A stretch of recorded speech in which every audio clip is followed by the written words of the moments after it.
प्रधानमंत्री नरेंद्र मोदी आज केरला के 2 दिवसीय दौरे पर हैं।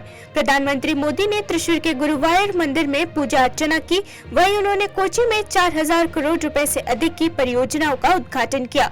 कोची में जनता को संबोधित करते हुए प्रधानमंत्री मोदी ने कहा, केरला के लिए परियोजनाओं का आज लोकार्पण किया गया। उन्होंने आगे कहा कि आज सुबह मुझे गुरुवायूर मंदिर में पूजा करने का सौभाग्य मिला। मुझे केरला के विकास के उत्सव में हिस्सा लेने का अवसर मिला है। कुछ दिन पहले 30 दिसंबर को अयोध्या में महर्षि वाल्मीकि इंटरनेशनल एयरपोर्ट का उद्घाटन करते हुए मैं केरला में रामायण से जुड़े 4 पवित्र मंदिरों की बात की थी। ये चारों मंदिर राजा दशरथ के 4 पुत्रों से जुड़े हैं। अयोध्या में प्राण प्रतिष्ठा समारोह से ठीक पहले त्रिपुरार श्री रामास्वामी मंदिर में पूजा करने का मुझे सौभाग्य मिला है।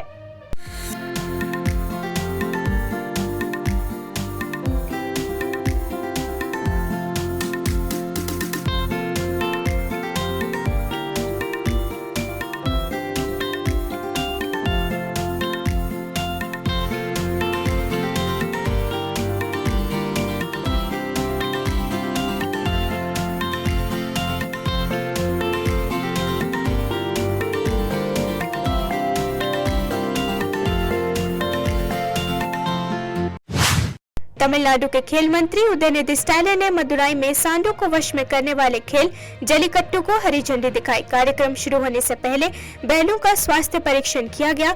तमिल वार्षिक त्योहार पोंगल का मदुरई, पुदुकोट्टई, तिरुचिरापल्ली और तंजावुर जैसे जिलों में अधिक उत्साह है, क्योंकि इन शहरों में प्रसिद्ध और प्राचीन खेल जल्लीकट्टू का आयोजन होता है। इससे पहले सोमवार को अवनियापुरम जल्लीकट्टू कार्यक्रम में 2 पुलिस कर्मियों समेत 45 लोग घायल हो गए थे। उनमें से 9 लोगों को आगे के इलाज के लिए मदुरई के सरकारी राजाजी हॉस्पिटल में रेफर किया गया। बता दें कि ये खेल काफी विवादों में भी रहा है। प्रतिभागियों और बैल दोनों को चोट लगने के जोखिम के कारण पशु अधिकार संगठनों ने खेल पर प्रतिबंध लगाने का आह्वान किया था। हालांकि प्रतिबंध के खिलाफ लोगों के लंबे विरोध के बाद मई 2023 में सुप्रीम कोर्ट ने राज्य में सांडों को वश में करने वाला खेल जल्लीकट्टू को अनुमति देने वाले तमिलनाडु सरकार के कानून को बरकरार रखा था।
अयोध्या मंदिर में रामलला के भव्य प्राण प्रतिष्ठा समारोह के लिए कुछ दिन शेष रहने पर उत्तर प्रदेश के मुख्यमंत्री योगी आदित्यनाथ ने लखनऊ में भगवान राम के लिए बनाए गए वस्त्र चढ़ाने के कार्यक्रम में भाग लिया। Heritage hand weaving revival charitable trust के 12 लाख से अधिक भक्तों की मदद से भगवान राम के लिए वस्त्र बनाए गए हैं। मुख्यमंत्री योगी आदित्यनाथ ने मंगलवार को कहा कि अयोध्या राम के नाम पर संकीर्तन की भावपूर्ण धुनों से गूंजेगी, मिट्टी के दीपक जलाए जाएंगे और जहां कभी भी गोलियां चली थी वहां दीपोत्सव मनाया जाएगा। मुख्यमंत्री योगी आदित्यनाथ ने कहा, शहर को अयोध्या क्यों कहा जाता है, इसकी सदियों पुरानी परंपराएं क्यों हैं, यहाँ तक कि हमारे वेदों में भी अयोध्या के गौरवशाली संदर्भ है। यदि आप हमारी पारंपरिक मान्यताओं में रुचि पैदा करते हैं, आज शहर में रखी गई हर ईंट में आप उनकी गूंज महसूस करेंगे। अयोध्या अब भक्तों द्वारा दर्शन के लिए खोली जाएगी। हम सब जानते हैं भारत में राम के बगैर कोई काम नहीं होता। जगते हैं राम, सोते हैं राम, चलते हैं तो राम।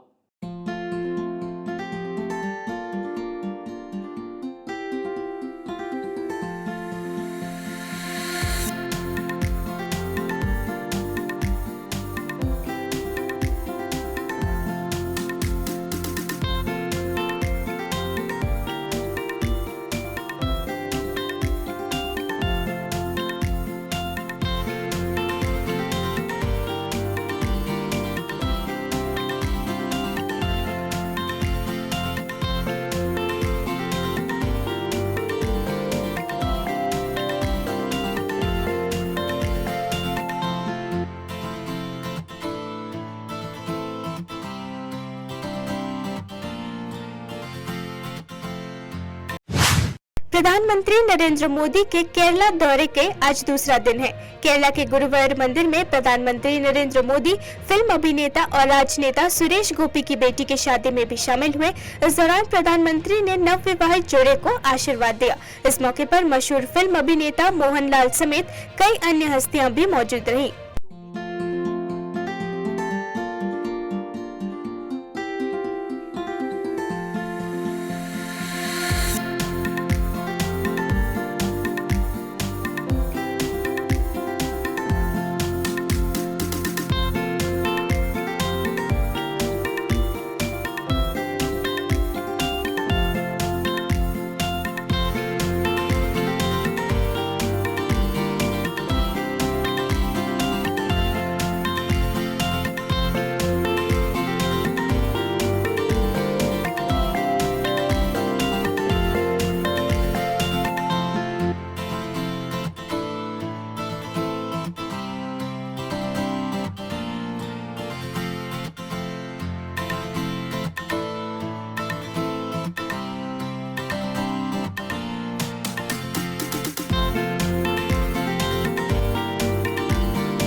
नीति आयोग और संयुक्त राष्ट्र विकास कार्यक्रम ने संयुक्त रूप से बहुआयामी गरीबी सूचकांक पर एक चर्चा पत्र जारी किया है, जो देश में बहुआयामी गरीब आबादी की संख्या में गिरावट की दर का अध्ययन करने का प्रयास करता है।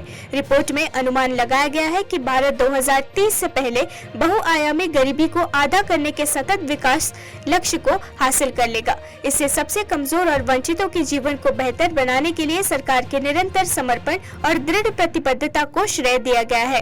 रमेश ने कहा कि कांग्रेस ने रिपोर्ट को खारिज कर दिया, इसे फर्जी बताया और नीति आयोग को प्रधानमंत्री के लिए ढोल बजाने वाला कहा। कोई भी शरीर द्वारा जारी आंकड़ों पर विश्वास नहीं कर सकता है। हर विशेषज्ञ ने रिपोर्ट की आलोचना की है। राजीव चंद्रशेखरन कौन है बोलने के लिए? ये जो नीति आयोग की रिपोर्ट जो आई है, बिल्कुल जाली रिपोर्ट है, बिल्कुल बोगस, बिल्कुल फर्जी रिपोर्ट है। और इसके बारे में हम विस्तार से कल एक प्रेस कॉन्फ्रेंस कर रहे हैं दिल्ली में। वो तो कह रहे हैं 25 करोड़ लोगों को, बिल्कुल फर्जी, बिल्कुल बोगस, बिल्कुल गलत है, ये झूठ है। ये नीति आयोग क्या है? नीति आयोग कोई स्वतंत्र संस्था तो है नहीं।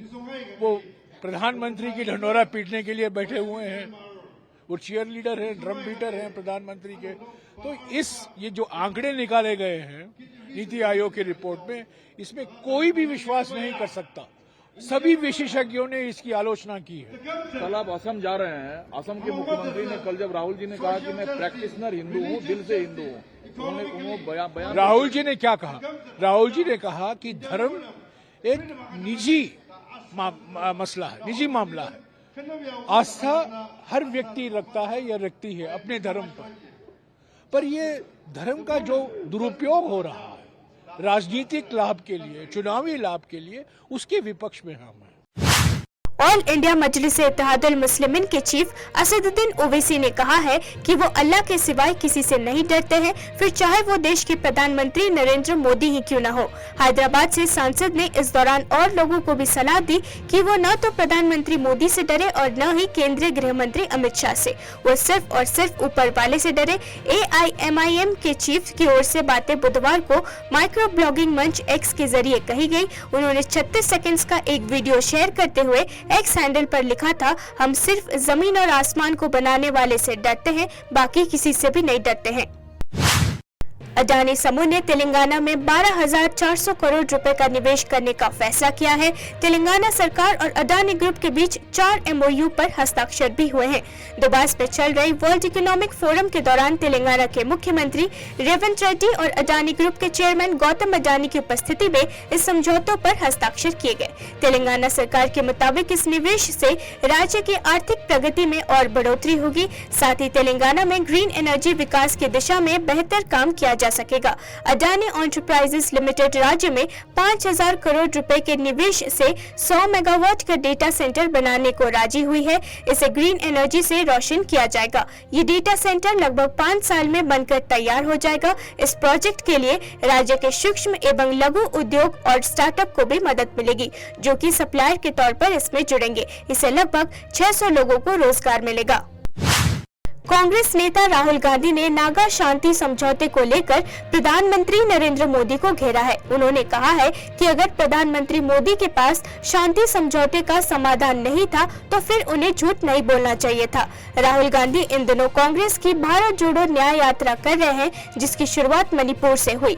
वर्तमान में ये यात्रा नागालैंड पहुंची है, जहां उन्होंने लोगों को संबोधित करते हुए शांति समझौते को लेकर बात की।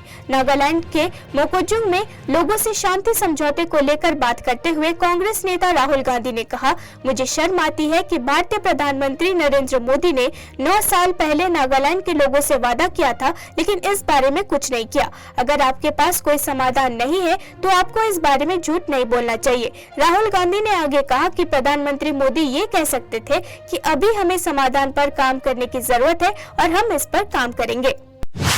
भारत और अफगानिस्तान के बीच T20 सीरीज का तीसरा और आखिरी मुकाबला बेंगलुरु में खेला जाएगा। विराट कोहली इस मुकाबले में एक खास रिकॉर्ड अपने नाम कर सकते हैं।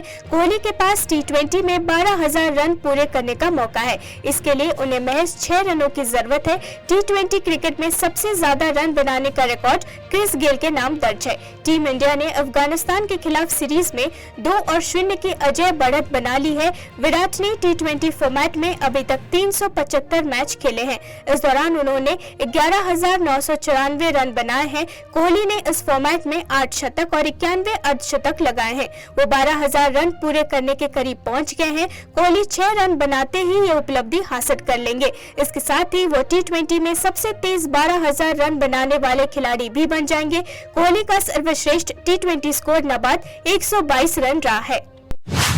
शोभा यात्रा पर थूकने के आरोप में 18 साल का एक लड़का 5 महीने तक जेल में रहा। इस दौरान उसके घर पर बुलडोजर भी चला। इतना कुछ होने के बाद कोर्ट में शिकायतकर्ता और गवाह दोनों पलट गए। अदनान मंसूरी पर महाकाल शोभा यात्रा पर थूकने का आरोप लगा था। अब इस मामले में गवाह ने कहा है कि उसने अदनान को थूकते हुए देखा ही नहीं था। पुलिस के दबाव में उसने बयान पर साइन कर दिया था। अब जब शिकायतकर्ता और गवाह दोनों अपनी बात से पलट गए हैं तो अदनान को जमानत मिल गई है, लेकिन इस दौरान उसे 5 महीने तक जेल में रहना पड़ा और उसके घर पर बुलडोजर भी चला।